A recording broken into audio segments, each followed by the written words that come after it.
I never thought moving into this neighbourhood would become the beginning of one of the hardest chapters of my life. When I first arrived, everything seemed perfect. The houses were neat, kids played on the sidewalks, and the neighbours waved as if we were in some picture-perfect small-town movie. I was relieved, honestly, because I had come here after a difficult breakup and I wanted nothing more than peace. My little townhouse felt like a fresh start.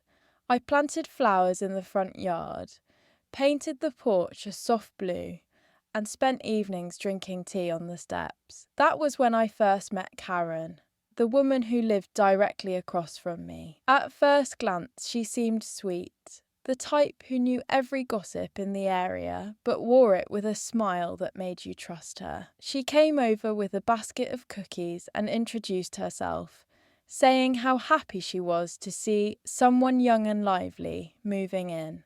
I was grateful for the gesture. I invited her in, made coffee, and thought maybe she would become a friend. But soon I started noticing little comments she would drop, casual but oddly sharp. She would compliment my flowers, but add that people around here don't always like bright colours. They're more into classics. Or she'd mention how I worked from home and say things like, "Must be nice to have so much free time." At first, I brushed it off. I told myself maybe she was just awkward. Still, something in her tone always carried a hint of judgment. The real trouble began when I noticed other neighbours growing distant. At first, they were warm, inviting me to community barbecues, offering to help carry groceries. Then suddenly, it shifted. Mrs. Thompson next door, who used to chat with me about her cats, barely nodded when we crossed paths. The Johnsons, a family with 2 kids, stopped letting their children play near my yard. I couldn't figure it out. One night, while taking out the trash, I overheard 2 neighbours talking in hushed voices. My name came up. One of them said, "Well, that's what Karen told me, so it must be true." My stomach sank. The next morning, I tried to approach Karen casually, asking if everything was okay, if I had somehow offended anyone. She smiled too quickly, said, "Oh, don't worry. People just take time to warm up," but her eyes gave something away. There was satisfaction there. Later that week, a woman I barely knew avoided me entirely at the store. It felt like walls were closing in. The most painful part was realizing I had no idea what was being said. I replayed everything in my head, every interaction. Did I dress wrong? Say something offensive? Park in the wrong spot? The uncertainty ate at me. At night I would lie awake, staring at the ceiling, wondering how my peaceful new life had turned into this invisible war. My trust started to erode, not just in Karen, but in the whole community. When people looked at me, I couldn't tell if they were seeing me or the version of me she had invented, and that doubt was unbearable.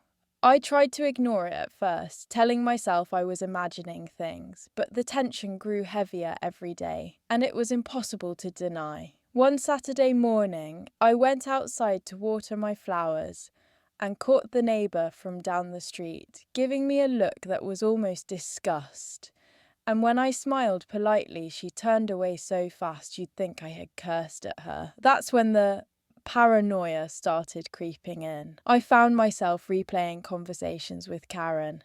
Every sentence, every little smirk she gave me.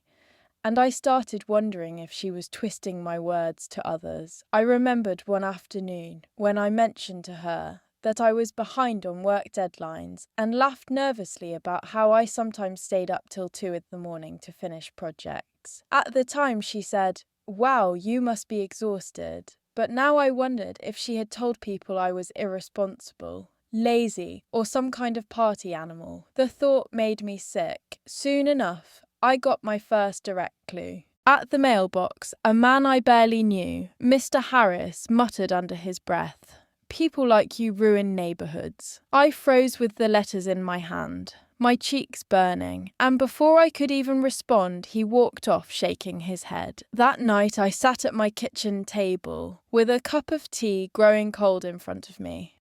trying to steady my breathing. I felt like a prisoner in my own home, unsure of what lies were floating around and powerless to defend myself. I thought about going door to door and asking directly, but how desperate and crazy would that look? Then I thought about confronting Karen. But the truth was, she had woven herself so tightly into everyone's trust that I would only look like the outsider pointing fingers. It was unbearable. I remembered back when I first moved in, how I had painted the porch that soft blue and felt so hopeful about new beginnings. Now, when I stepped outside, that same blue seemed almost mocking, like a reminder of how quickly hope can be poisoned. The nights were the worst. I'd sit in bed scrolling on my phone, seeing pictures from neighbourhood gatherings I wasn't invited to anymore, hearing faint laughter from yards nearby, and wondering what version of me they thought they knew. I wanted to scream the truth, to tell them I wasn't this awful person. But who would believe me? Karen had already written the story, and I was just trapped inside it. Days kept passing, and I could feel the weight of those invisible whispers pressing down on me until even the simplest routines felt exhausting. Going to the store, taking a walk, even checking the mail became moments I dreaded because I never knew whose eyes would turn cold or whose smile would fade when they saw me. One afternoon, I decided to attend the neighbourhood association meeting, thinking maybe if I showed up, smiled and contributed, people would see me for who I really was. I baked banana bread, the same recipe my mum used to make, and walked over with a nervous flutter in my stomach. When I entered the room, conversation stopped for a second, and that silence cut deeper than any insult. Karen was already there, of course, sitting near the front, chatting animatedly with a group of women. She looked over at me with that polished smile that made my skin crawl, and I swear I saw a flicker of amusement in her eyes, like she was enjoying my discomfort. I placed the bread on the table, took a seat in the back, and tried to focus on the agenda about parking rules and lawn maintenance. But I could feel the undercurrent. People avoided sitting near me. Every time I raised my hand to offer a suggestion, my words seemed to dissolve into thin air. The president of the association barely acknowledged me. It was humiliating. Later, while we packed up, I overheard someone whisper, "She's always so dramatic," and laughter followed. My face burned as I carried my empty dish home, holding back tears until I shut the door behind me. That night, I couldn't stop replaying it all. I thought about my childhood, about how I used to be shy in school, until I learned to push through and find my voice. I promised myself I'd never let bullies silence me again. But here I was, an adult woman, silenced not by direct insults, but by lies wrapped in sweet tones. I kept asking myself why Karen hated me so much. What did I ever do to her? Was she threatened by me? Did she see me as someone who didn't fit into her little kingdom of control? I remembered how once I complimented her roses, and she laughed, saying, "Well, not everyone has the patience to keep plants alive." At the time, I brushed it off, but now it sounded like a jab meant to undermine me. Maybe it had always been this way, and I just didn't notice until it snowballed. Lying in bed, staring at the ceiling, I felt anger beginning to burn under the sadness. Anger at her for poisoning my reputation. Anger at myself for letting it crush me. And a small, dangerous thought started forming. If she wanted to paint me as the villain, maybe it was time she saw what I was truly capable of. The shift inside me was subtle at first, like a quiet ember glowing in the dark, but over the next few days it grew into something sharper, something that refused to let me keep hiding in my own house. I began observing Karen more carefully. Not just the things she said, but the way she moved through the neighbourhood. She was everywhere, always the first to greet new families, the one organising bake sales, the one bringing over casseroles when someone got sick. On the surface, it looked like kindness, but I could see now it was a performance. A way to secure loyalty so that when she whispered something poisonous about me, it would be swallowed without question. One evening, I sat by the window with the lights off, watching her stand on her porch, chatting with Mrs. Thompson. They laughed, leaned close, and I could almost feel my name slipping from her lips like venom. My fists clenched as I imagined the lies she was planting. That night, I pulled out an old journal, one I used to write in when life felt overwhelming, and I started documenting everything. Every cold glance, every strange comment, every time I overheard my name followed by silence. Writing it down gave me a sense of control, like I was gathering evidence not just against her, but against the way she was making me doubt my own reality. I remembered something my dad used to say when I was little, that truth has a way of surfacing if you give it time. But I was tired of waiting. I wanted to force it to the surface. A few days later, I got my chance. At the grocery store, I ran into a woman named Linda who lived 2 streets over. She hesitated before speaking to me, but finally said, "I don't know if this is true, but Karen mentioned you've been struggling to pay your bills. Is everything okay?" My stomach dropped. There it was, one of the lies. I managed to smile and told her calmly, "That's not true at all. I work full-time, my bills are paid, and I'm doing fine." Linda looked embarrassed, apologised, and quickly walked away. But inside I was trembling. It wasn't just vague dislike. Karen was spreading specific stories meant to undermine me. That night I couldn't sleep. I sat at my kitchen table, staring at the glowing clock on the stove, and realised this was war, even if no one else saw it that way. She had chosen me as her target, and I couldn't just keep hoping people would figure out the truth on their own. My reputation, my peace of mind, even my sense of self were on the line. I decided that if Karen wanted to play games in the shadows, I would find a way to drag her into the light. The next morning I woke up with a heaviness in my chest, but underneath it there was also a strange kind of determination, like a switch had flipped. I made myself coffee, sat at the table, and opened my journal again. I wrote down the latest lie Linda had mentioned, and as the pen scratched across the paper, I realised I was creating not just a record, but a weapon. If Karen thought she could twist my life into some sad little tale to make herself look better, then I would collect every thread of truth and weave it into something stronger. For the first time in weeks, I felt like I had a purpose. I started paying closer attention to how the neighbours interacted with her. At the mailbox, I noticed how she lingered, always striking up conversations. At the park, she positioned herself like the centre of a stage, her voice carrying just enough for others to overhear.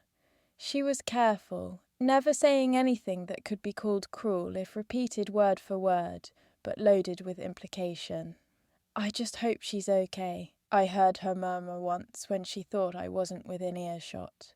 The woman next to her nodded with concern, and I wanted to scream that I was right there, perfectly fine, and didn't need her fake sympathy. Later that evening, I called my sister and poured my heart out.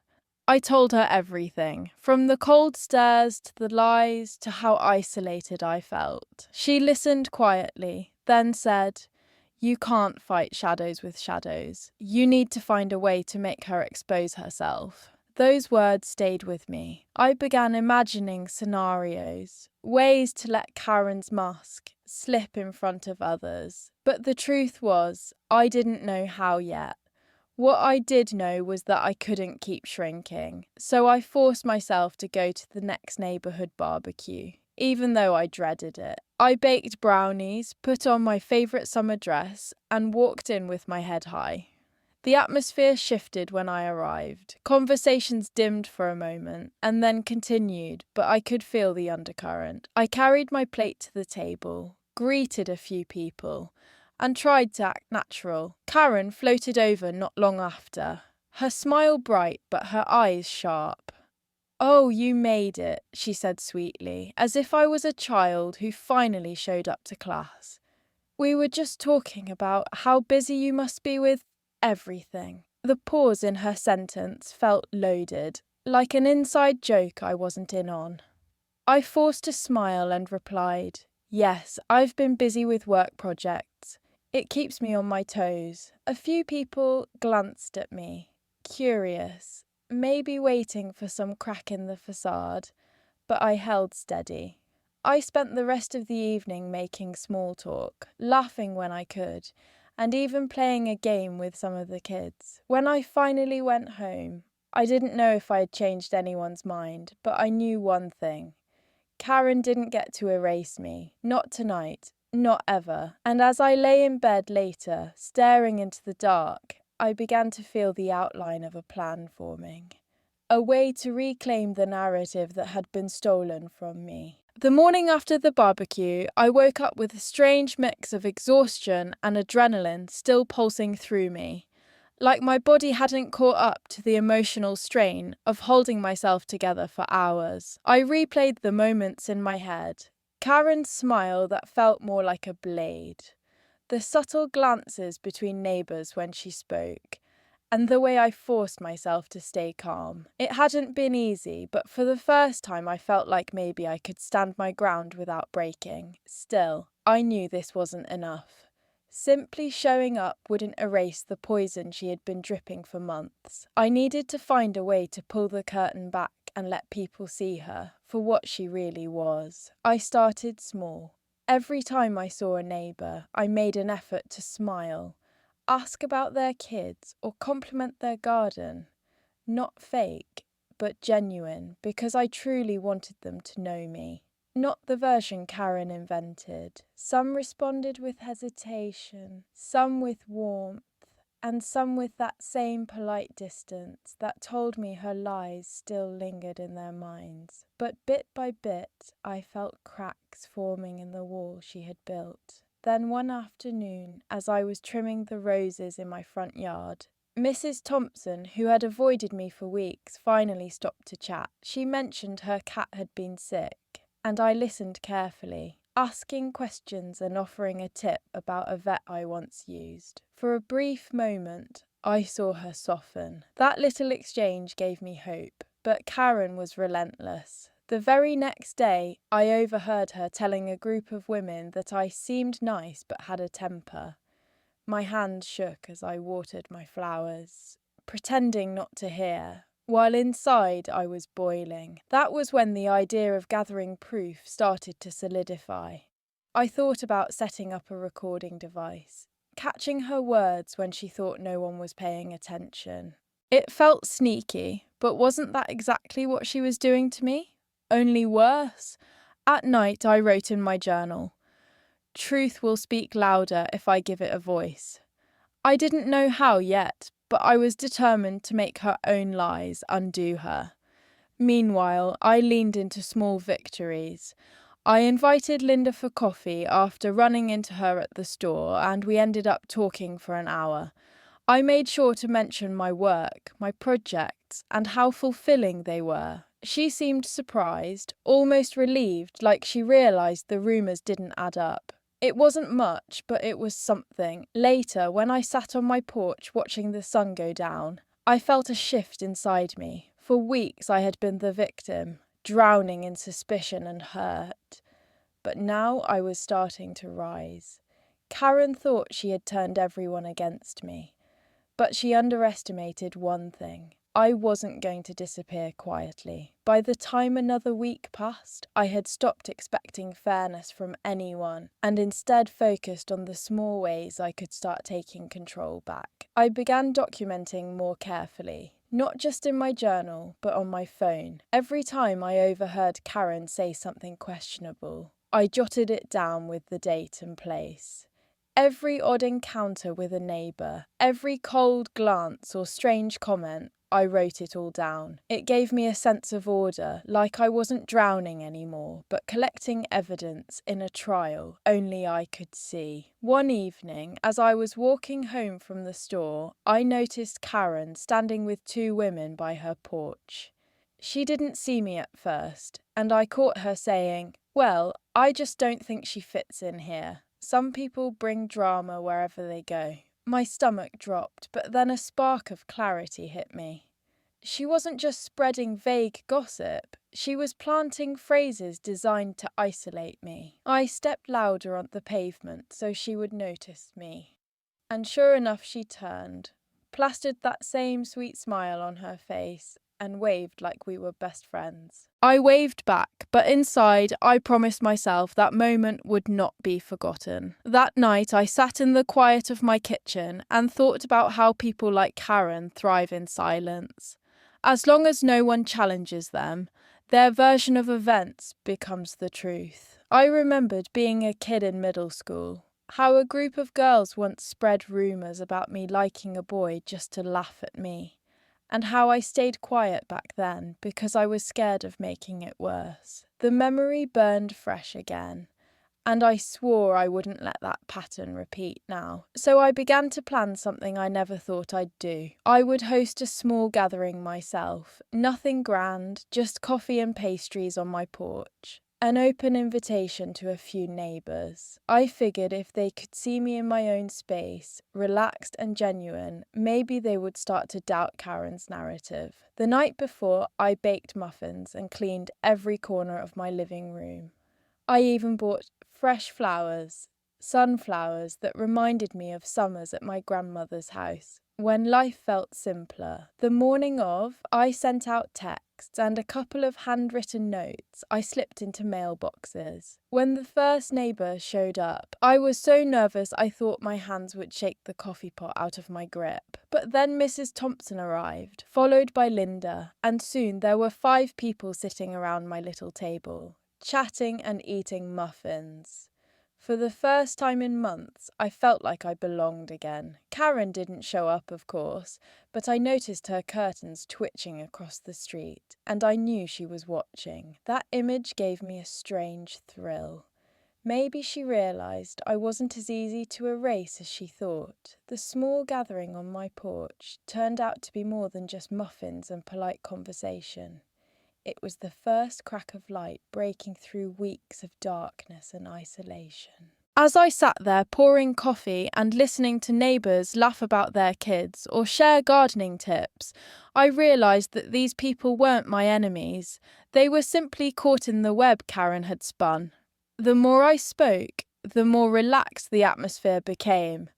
And I noticed Linda actually leaning in, asking me questions about my job, her tone carrying curiosity instead of suspicion. Mrs. Thompson even brought up her cat again and thanked me for the vet recommendation, which made me smile because it felt like a small bridge being rebuilt. After everyone left, I sat on the porch, surrounded by empty cups and crumbs, and felt a weight lift from my chest. It wasn't victory, but it was proof that truth could still be seen, if given a chance.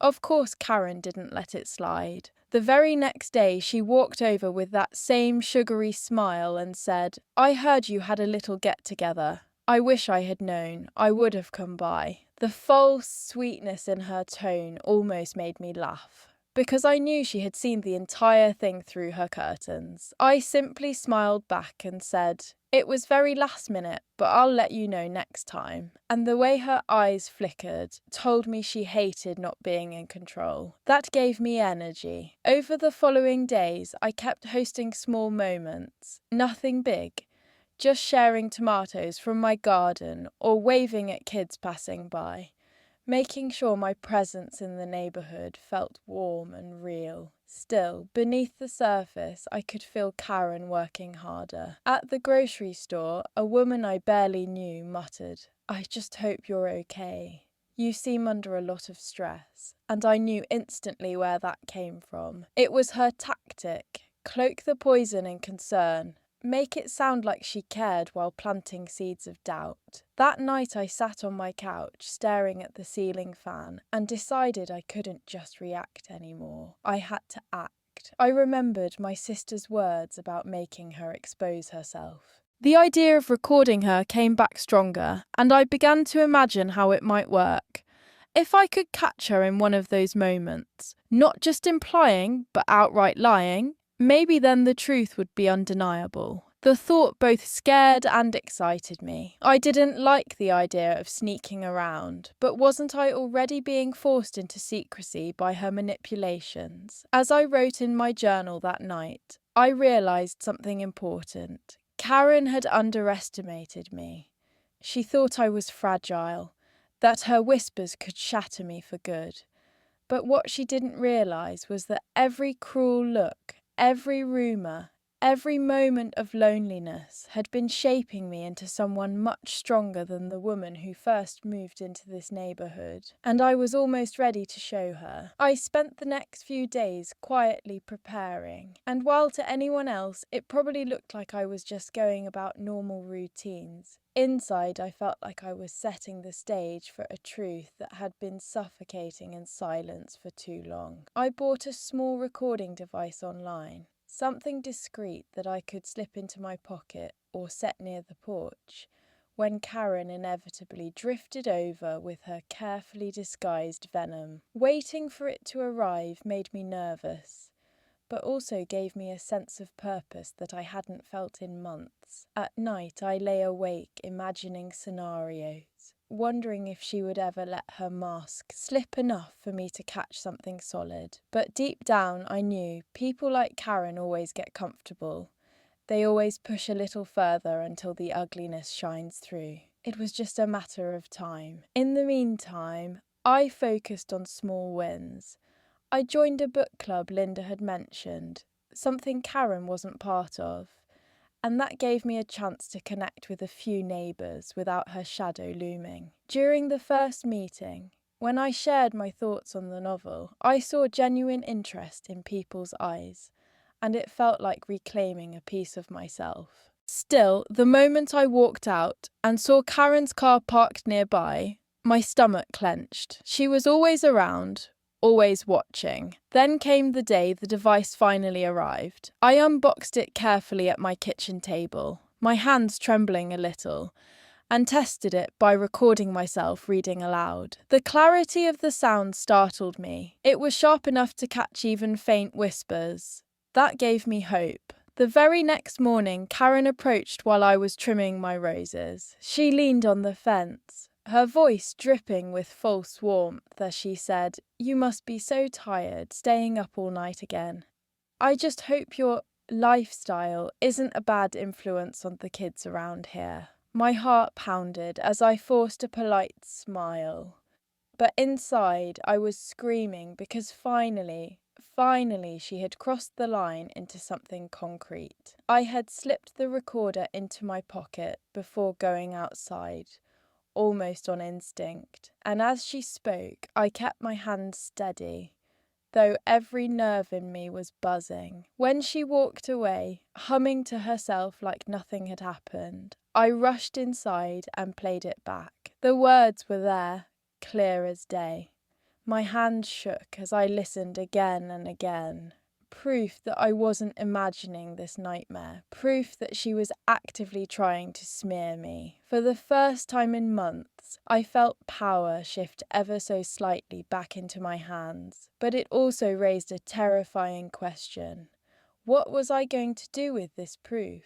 And would anyone even believe me if I shared it? I must have replayed that recording a dozen times, sitting at my kitchen table with the blinds half drawn like I was hiding from the world. And each time I heard her voice, sweet on the surface but cutting underneath, I felt both vindicated and furious. For weeks I had doubted myself, wondered if I was overreacting.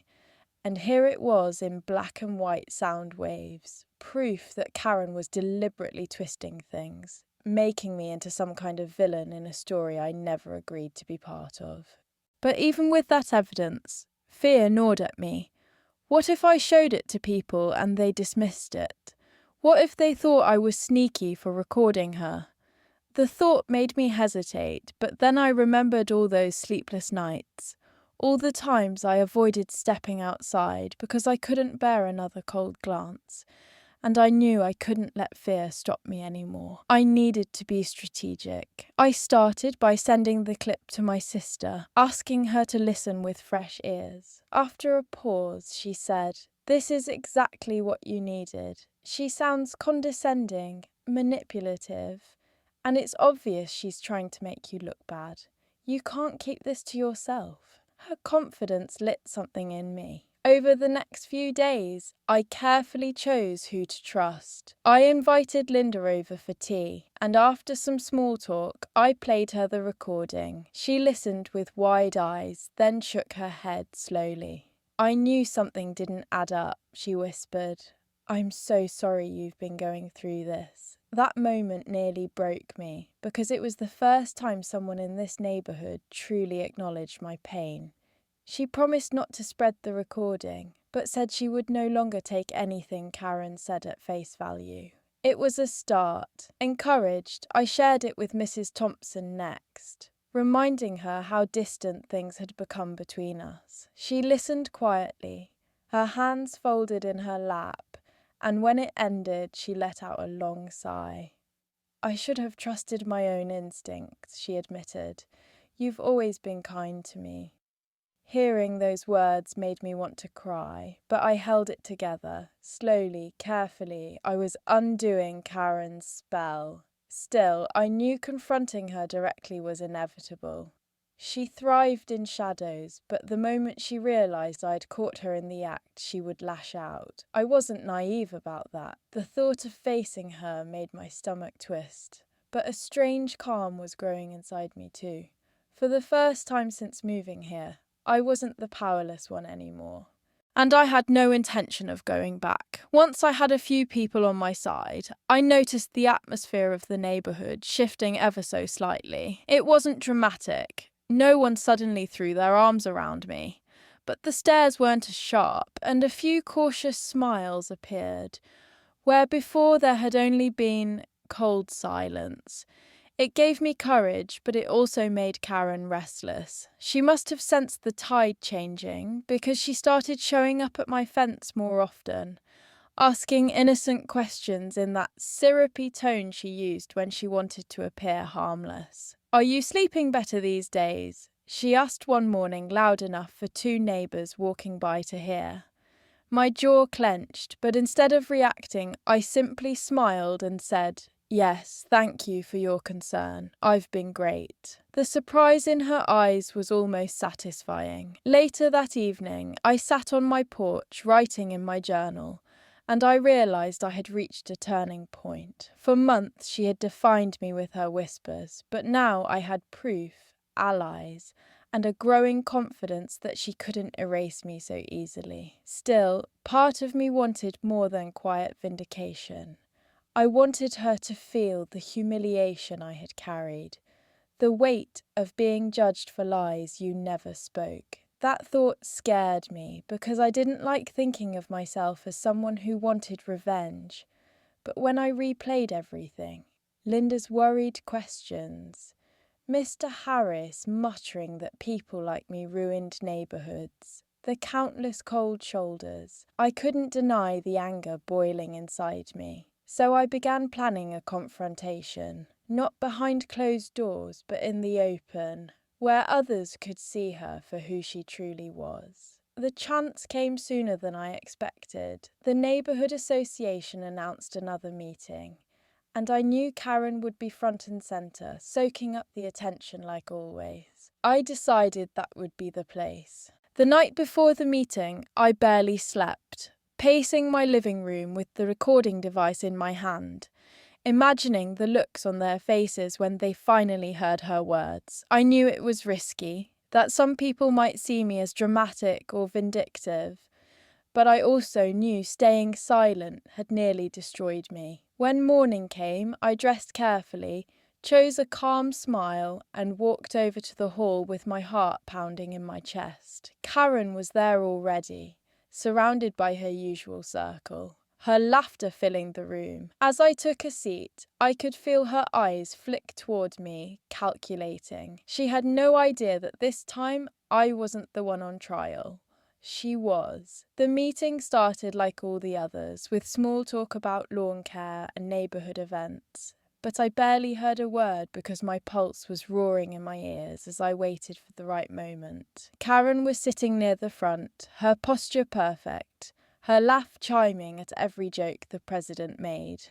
And I could see how everyone still looked to her, as if she were the glue holding the community together. My hands were shaking under the table, but when the topic turned to neighbourhood harmony and respect, I knew it was my chance. I raised my hand, my voice steady though my heart was pounding, and said, "I'd like to address something important." The room grew quiet, all eyes shifting to me, and I saw Karen's smile falter just slightly. I pulled out my phone, pressed play, and let her own voice fill the room. "You must be so tired staying up all night again.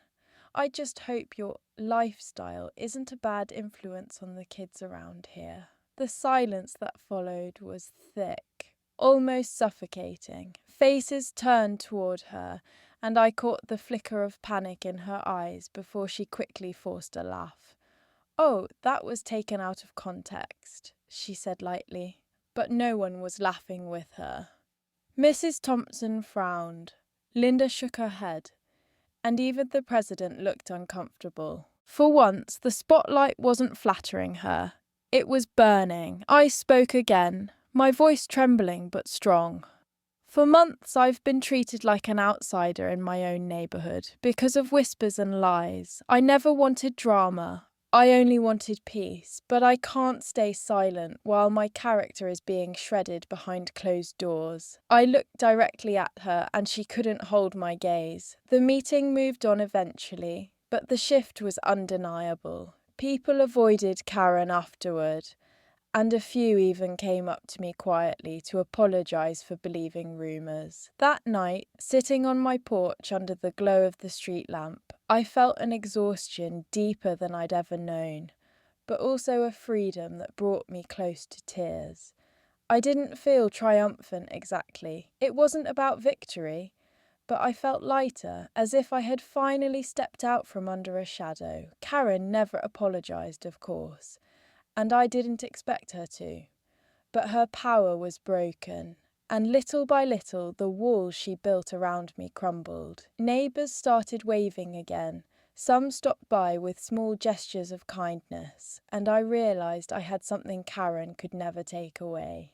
The truth. Looking back now, I know I'll never fully understand why she hated me enough to try to ruin me, but I've stopped asking why. Some people thrive on control, others on kindness, and the choice we make defines us. For me, the choice is clear.